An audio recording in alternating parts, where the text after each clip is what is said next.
Bismillahirrahmanirrahim. Assalamualaikum warahmatullahi wabarakatuh. Alhamdulillah. Allahumma salli ala Sayyidina Muhammad wa ala ali Sayyidina Muhammad. Anak-anak Ustadz sekalian, apa kabar kalian di sana, nak? Semoga anak-anak Ustadz sekalian yang Ustadz sayangi serta banggakan, kalian selalu di rumah tetap semangat di dalam belajar dan juga tetap selalu dalam keadaan diberikan kesehatan dan dibimbing oleh Allah Subhanahu wa Ta'ala. Anak-anak sekalian, hari ini kita akan belajar yaitu tentang TIS, yaitu tentang sejarah kebudayaan Islam. Oleh sebab itu, karena materi ini sangat penting, maka anak-anak sekalian Ustadz harapkan agar kiranya menyimak materi ini dengan baik dan benar.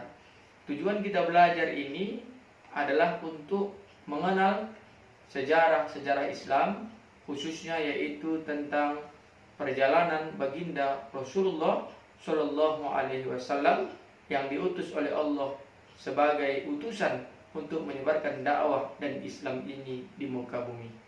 Anak-anak sekalian, mari kita simak penjelasan dari Ustadz dengan baik dan benar ya. Baik, anak-anak Ustadz sekalian, kita masuk pada pelajaran pertama, yaitu mengenai sejarah Nabi dan Rasulullah Sallallahu Alaihi Wasallam. Untuk apa kita mendalami ya tujuan dari pembelajaran ini, yaitu supaya kita mengenal Nabi dan juga para Rasul sebagai utusan dari Allah Subhanahu wa Ta'ala. Sebelum kita masuk kepada pembahasan lebih lanjut, maka kita harus mengerti dulu apa bedanya Nabi dengan Rasul. Nah, Nabi ini jumlahnya ya sangat tidak terbatas. Nanti akan kita jelaskan. Nah, Nabi ya artinya manusia pilihan yang mendapatkan wahyu dari Allah Azza wa Jalla dan tidak wajib menyampaikan kepada umatnya. Artinya Nabi ini ya adalah manusia sama seperti kita, tetapi mereka mendapatkan wahyu dari Allah Subhanahu wa Ta'ala, tetapi tidak berhak menyampaikan dakwah kepada umatnya. Itu namanya Nabi. Nah, kalau dia Rasul, ya, Rasul itu artinya manusia pilihan yang mendapatkan wahyu dari Allah dan wajib menyampaikannya kepada umatnya. Jadi beda Nabi dan Rasul. Kalau Nabi itu dia menerima wahyu tapi tidak wajib menyampaikan dakwah kepada umatnya. Kalau Rasul ini orang pilihan mendapatkan wahyu dan dia juga wajib daripada ya menyampaikan dakwah kepada umatnya. Itulah bedanya Nabi dengan Rasul. Nah, Nabi, jumlah Nabi itu lebih banyak dari jumlah Rasul. Jadi jumlah Nabi itu lebih banyak daripada jumlah Rasul. Jika Nabi belum tentu Rasul. Jadi kalau dia Nabi belum tentu dia Rasul. Tapi kalau sudah Rasul itu pasti sudah Nabi. Ya. Tetapi Rasul sudah pasti Nabi. Dalam satu riwayat disebutkan ya jumlah nabi yang mendapatkan wahyu sebanyak ini Ustadz lihat ada di dalam buku Sirah Nabawiyah Perjalanan Nabi ya, itu jumlah nabi itu sebagian ulama mengatakan 124.000 nabi. Nah, hari ini kan kita tahu nabi itu ada 25. Itu nabi yang ada dalam Al-Quran. Dari mulai Nabi Adam, Idris, Nuh sampai nabi yang ke-25 Nabi Muhammad SAW sebagai khatamun nabiyyin, penutup dari sekalian nabi. itu nabi dan rasul. Tapi kalau nabi jumlahnya 124 nabi. Dan jumlah rasul sebanyak 315. Jumlah nabi 124.000, jumlah rasul 315. Dari jumlah semua itu yang wajib diimani, ini jumlah yang totalnya, jumlah secara keseluruhan. Tapi jumlah yang wajib untuk diimani atau diketahui ada 25 rasul. Itulah dia Nabi Adam, Idris, Nuh, Soleh, Ibrahim, Ismail, dan seterusnya. Ada 25 nabi dan rasul. Ini anak-anak Ustadz yang Ustadz banggakan harus memahaminya. Nah, di antara rasul yang 215 itu yang wajib diimani ada 25. Ada juga nabi dan rasul yang dipilih oleh Allah sebagai nabi atau rasul ulul azmi. Ulul azmi itu orang-orang pilihan. Itulah dia Nabi Nuh, Nabi Ibrahim, Nabi Musa, Nabi Musa, ya, dan juga Nabi Muhammad sallallahu alaihi wasallam. Nah, kita lanjutkan nak.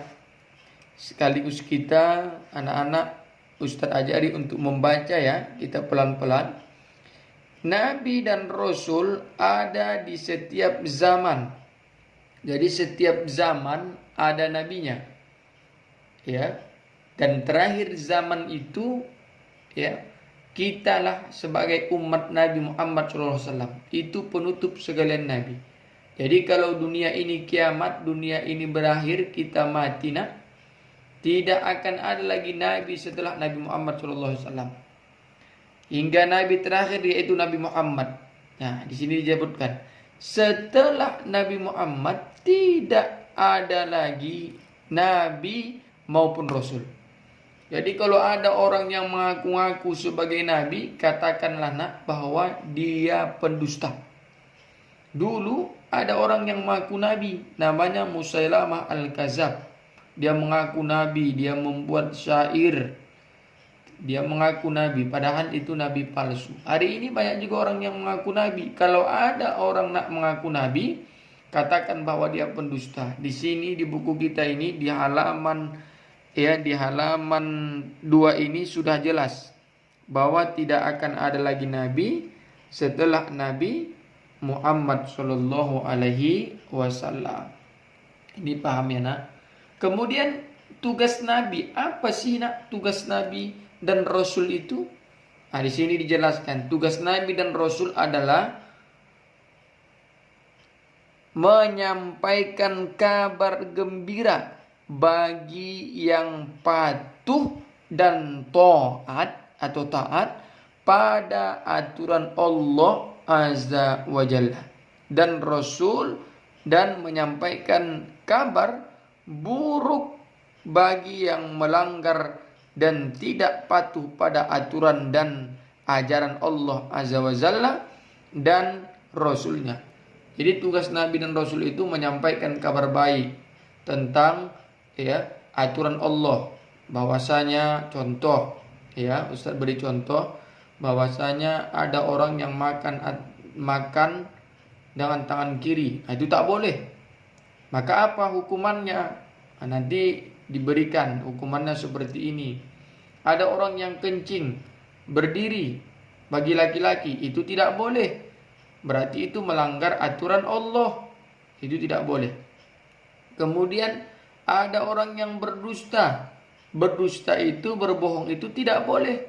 Maka apa ganjaran bagi yang melanggarnya? Tidak akan mencium bau surga. Nah, itu contoh-contohnya. Inilah ya nak tugas dari Nabi dan Rasul, menyampaikan kabar gembira dan kabar buruk. Ya, itu pahami. Kemudian ya sedikit lagi nak, ini kita baca pelan-pelan anakku sayang. Ada 3 pokok ajaran yang disampaikan Rasulullah kepada umatnya. Jadi ada 3 pokok ya nak. 3 pokok penting yang disampaikan oleh Rasulullah kepada umatnya, yaitu 1, iman. Apa itu iman anakku? Iman itu adalah akidah. 1 tuntunan bahwa Allah Azza wa Jalla adalah Tuhan ya, yang Maha Esa. Tidak ada Tuhan selainnya. Tidak boleh menyekutukannya dengan apapun. La ilaha illallah Muhammadur Rasulullah. Tidak ada Tuhan selain Allah dan Muhammad adalah utusan Allah. Yang kedua, Islam. Apa itu Islam? Yaitu syariat adalah aturan yang disampaikan untuk dipatuhi berupa anjuran dan larangan. Itulah tadi contohnya Ustaz jelaskan. Ya. Perintahnya apa? Sholat. Kemudian apa lagi? Haji bagi yang mampu, berpuasa. Larangannya apa? Tidak boleh mencuri, berbohong, berdusta, mencontek, menghina. Itu larangan. Ya, itu diatur oleh Islam. Yang ketiga yaitu ihsan. Apa itu ihsan? Ihsan itu adalah akhlak, aturan-aturan tentang kebaikan-kebaikan ya, yang harus dimiliki dan dijalankan sebagai manusia yang paling mulia. Jadi ihsan itu adalah akhlak. Jadi 3 pokok poin penting itu yang dibawakan oleh Rasul itu, 1 iman, yang kedua Islam, yang ketiga ihsan. Mudah-mudahan anak-anak Ustadz paham dan bermanfaat. Baik anak-anakku sayang, demikian tadi pembelajaran hari ini tentang materi kita. Ya, kira-kira anak-anak Ustadz mana yang belum paham? Insyaallah pada pertemuan berikutnya akan Ustadz jelaskan, yaitu secara lebih mudah lagi. Dan hari ini Ustadz akan berikan kalian tugas, maka mari menyelesaikan tugasnya dengan sebaik mungkin. Demikian ya nak, tetap semangat. Assalamualaikum warahmatullahi wabarakatuh.